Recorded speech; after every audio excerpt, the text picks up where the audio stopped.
Shalom, shalom, shalom, shalom bien-aimés frères et sœurs. Soyez les bienvenus à la mission ABMC Dakar. Nous sommes là ce matin pour un point d'intercession, pour un temps de prière. Aujourd'hui, dans notre temps de prière dénommé Prière pour tous ou Prière au quotidien, je voudrais vous plonger dans un bref moment d'intercession qui va certainement vous aussi, depuis votre position, avoir, n'est-ce pas, ce réflexe, ce désir ardent, ce désir brûlant en vous d'intercéder pour un certain nombre de personnes. Ce matin, je voudrais vous donner, n'est-ce pas, 10 points de prière. Je voudrais porter à votre connaissance 10 points de prière pour lesquels je souhaite que nous puissions porter ces prières devant le Seigneur, devant le trône de la grâce de Dieu, en vue du salut d'un plus grand nombre. La Bible dit dans 1 Timothée chapitre 2, le verset 1 jusqu'au verset, si nous lisons le verset 1 jusqu'au verset 4, il est écrit: j'exhorte donc avant toute chose à faire des prières, des supplications, des requêtes, des actions de grâce pour tous les hommes. Retenez bien cette expression, pour tous les hommes. Ensuite, au verset 2, il est écrit: pour les rois et pour tous ceux qui sont élevés en dignité, afin que nous menions une vie paisible et tranquille, en toute piété et honnêteté. Ensuite, il dit au verset 3, cela est bon et agréable devant Dieu, notre Sauveur. Verset 4, qui veut que tous les hommes soient sauvés et parviennent à la connaissance de la vérité. Verset 5, car il y a un seul Dieu et aussi un seul médiateur entre Dieu et les hommes, Jésus-Christ, homme, qui s'est donné en rançon pour tous. C'est là le témoignage rendu en son propre temps. Alléluia. Donc voici, bien-aimés frères et sœurs, ce qui nous motive ce jour à porter devant le trône de la grâce, devant le trône de notre Dieu, un certain nombre de prières, la vie d'un certain nombre de personnes. La Bible dit que Dieu n'exauce pas le pécheur. Mais la Bible dit que si nous prions pour tous les hommes, parce que Dieu veut que tous les hommes soient sauvés, Dieu veut que tous les hommes parviennent à la connaissance de la vérité. C'est vrai que Dieu n'exauce pas le pécheur, mais si nous prions pour le pécheur, certainement que le salut de Dieu parviendra à la vie du pécheur. Certainement que la guérison du Seigneur se manifestera dans la vie du pécheur. Certainement que l'âme du pécheur en captivité sera relâchée, sera délivrée. Certainement que l'âme ou la vie d'une famille de pécheurs sera certainement reconstituée, sera restaurée. Il est bon que nous sachions que au-delà de nos propres prières, au-delà de nos propres besoins, au-delà de ce qui nous préoccupe matin, midi et soir, il est bon que nous puissions nous souvenir qu'il y a d'autres personnes qui n'ont pas la capacité de parler à Dieu, qui n'ont pas ce pouvoir, cette grâce, ce privilège de parler à Dieu. Et si nous avons l'opportunité de parler à Dieu, nous devons être altruistes dans nos prières en pensant aux autres. Et ce matin, je vais vous demander, bien-aimés frères et sœurs, de penser dans un premier temps à tous ceux qui sont à la recherche de Dieu. Il y a des gens qui cherchent Dieu. Ils ne savent pas que faire. Ils vont sur Internet espérant trouver Dieu. Ils vont chez les charlatans espérant trouver Dieu. Ils s'adonnent aux forces et aux organisations occultes espérant trouver Dieu. Bien-aimés, ces personnes ont besoin de rencontrer le Seigneur.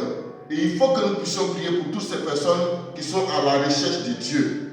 Je vous invite également, bien-aimés frères et sœurs, à prier pour les personnes à la recherche, pour les foyers à la recherche d'enfants. Beaucoup de foyers, beaucoup d'hommes, beaucoup de femmes, beaucoup de couples sont aujourd'hui sur la voie de la dislocation parce qu'il leur manque quelque chose dont ils ont tant désiré la présence, c'est-à-dire un enfant. La Bible dit que l'enfant est un don de Dieu.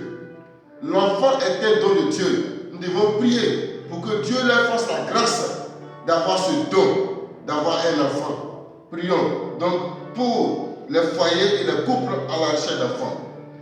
Frères et sœurs, je vais également en troisième point vous demander de prier pour les enfants en difficulté. Les enfants en difficulté que nous avons appelés abusivement enfants de la rue ou enfants dans la rue. Tous ces enfants qui s'adonnent à des pratiques peu recommandables, frères, nous devons prier pour eux. La Bible dit que quand nous prions pour toutes ces personnes, nous-mêmes nous menons une vie tranquille et en sécurité. Nous devons savoir que tant qu'il y a ces enfants qui sont délinquants dans nos rues, nous-mêmes ne sommes pas en sécurité. Nous devons donc porter nos prières envers ces enfants. En quatrième position, bien aimés, je vais vous demander de prier pour les marginaux de la société. Et aujourd'hui, je retiens 3 catégories de marginaux. Il y a les prisonniers, il y a les prostituées et les drogués. Frères et sœurs, prions pour ces 3 catégories de personnes.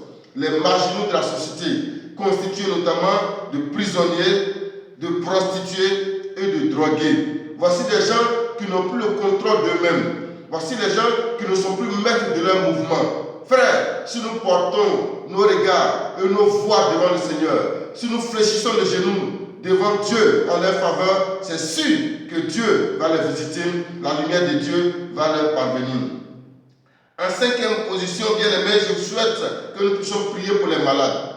Les malades dans nos hôpitaux, les malades dans nos centres de santé, les malades qui n'ont pas les moyens de se rendre à l'hôpital et qui sont chez eux à la maison, les malades dits de maladies incurables, dits de maladies difficiles, les maladies de sort, qui sont des gens qui sont malades de sort ou de malades de toute forme d'envoûtement. Des gens qui, à force de rechercher la guérison, se sont retrouvés dans les centres d'exorcisme, qui se sont retrouvés dans des couvents de féticheurs ou de charlatans. Des gens qui même sont dans les églises et qui souffrent, qui sont dans les centres de retraite, qui souffrent. Bien aimés, prions pour les malades. Si nous sommes en bonne santé, c'est une grâce. Que cette grâce-là, nous puissions l'étendre envers nos frères, nos sœurs qui sont malades.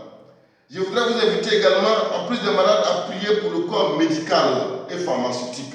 Tous ces agents de santé, toutes ces personnes qui sont des relais de transmission de soins, que ce soit les pharmaciens, les médecins, les infirmiers, les sages-femmes, les aides-soignantes, tous ceux qui interviennent dans la chaîne de transmission des soins, les auxiliaires de pharmacie, les dentistes, les ophtalmologues, les laboratoires, tous ceux qui font, n'est-ce pas, qui donnent un diagnostic par rapport à notre santé, qui font un bilan par rapport à notre santé, qui nous aident à retrouver notre bien-être physique, bien même nous devons prier pour eux. Parce que la plupart de ces personnes, malheureusement, font des erreurs dans leur diagnostic. Il y en a parmi eux, malheureusement, également, qui sont des envoyés de Satan, que Satan manipule, que les sorciers manipulent, que les démons manipulent pour qu'ils puissent créer pour qu'ils puissent détruire des vies. Pendant que leur rôle, c'est d'entretenir des vies, l'ennemi les manipule pour détruire des vies. C'est pour ça que nous devons prier pour ces personnes-là. Tous ceux qui sont dans le corps médical et pharmaceutique. Nous devons prier également, bien aimés, pour un certain type d'influenceurs, des gens qui sont dans nos sociétés et qui influencent malheureusement négativement, n'est-ce pas, la vie des gens, les charlatans, les sorciers, les féticheurs, les magiciens, les maîtres occultistes. Ces personnes-là qui ont ce pouvoir d'influencer, ce pouvoir de nuire à la vie des autres. Prions pour eux. Prions pour que Dieu les démantèle. La Bible dit que vous ne laisserez pas vivre la sorcière. En d'autres termes, vous ne laisserez pas prospérer la sorcière. C'est-à-dire, vous ne la laisserez pas opérer jusqu'à ce qu'elle soit prospère dans son œuvre. Donc nous devons prier pour ces personnes, pour que non seulement Dieu leur arrache ce pouvoir de nuisance, mais que la lumière de Dieu leur parvienne en vue de leur salut. En vue de leur salut. Alléluia. Bien mes frères et sœurs, je voudrais vous inviter également à prier pour toutes les personnes qui sont à la recherche du travail. Toutes les personnes qui sont à la recherche du travail, nous devons prier pour ces personnes. Prions pour ceux qui sont à la recherche du travail. Parce que quand il y a trop de personnes qui sont au chômage, quand il y a trop de personnes qui sont sans emploi, c'est un danger pour la société et c'est un manque à gagner même pour l'Église. Nous devons prier pour tous ceux qui sont à la recherche du travail. Bien-aimés frères et sœurs, en 9e point, je vais vous inviter à prier pour le système de formation et d'éducation. Aujourd'hui, notre système est complètement démantelé. À cause de la situation due au Covid-19, nous devons prier pour que Dieu restaure nos différents systèmes d'éducation, nos systèmes de formation. Bien-aimés frères et sœurs, enfin, je vais vous emmener à prier pour tous nos gouvernants, pour les gouvernants de nos nations.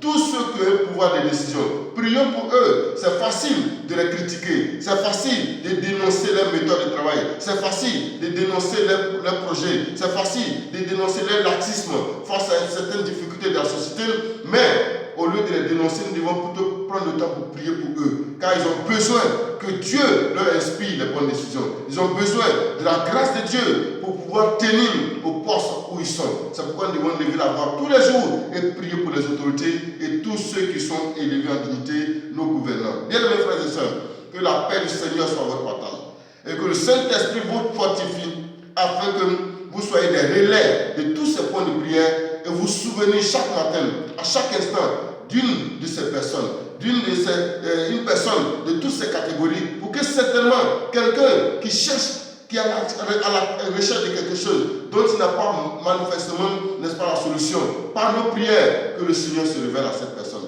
Comme Dieu s'est révélé à Saul de Tarse sur la route de Damas, que Dieu se révèle à ces différentes catégories de personnes. Que la paix de Dieu soit votre partage et que la grâce du Saint-Esprit vous illumine afin que vous puissiez porter, n'est-ce pas, à la connaissance du Seigneur la vie de milliers d'autres personnes qui certainement n'ont pas le privilège de connaître le Seigneur seulement ou n'ont pas ce privilège d'être là où nous sommes, d'avoir la santé, d'avoir le mieux-être, d'avoir toutes les bénédictions dont nous jouissons, que nous soyons altruistes, bien-aimés. Je vais vous inviter à faire aujourd'hui la prière altruiste. Priez en faveur des autres, car cela est aussi agréable et bien devant Dieu. Soyez bénis et que Dieu, dans sa grâce, vous exauce à tout point de vue au nom puissant de Jésus-Christ. Amen.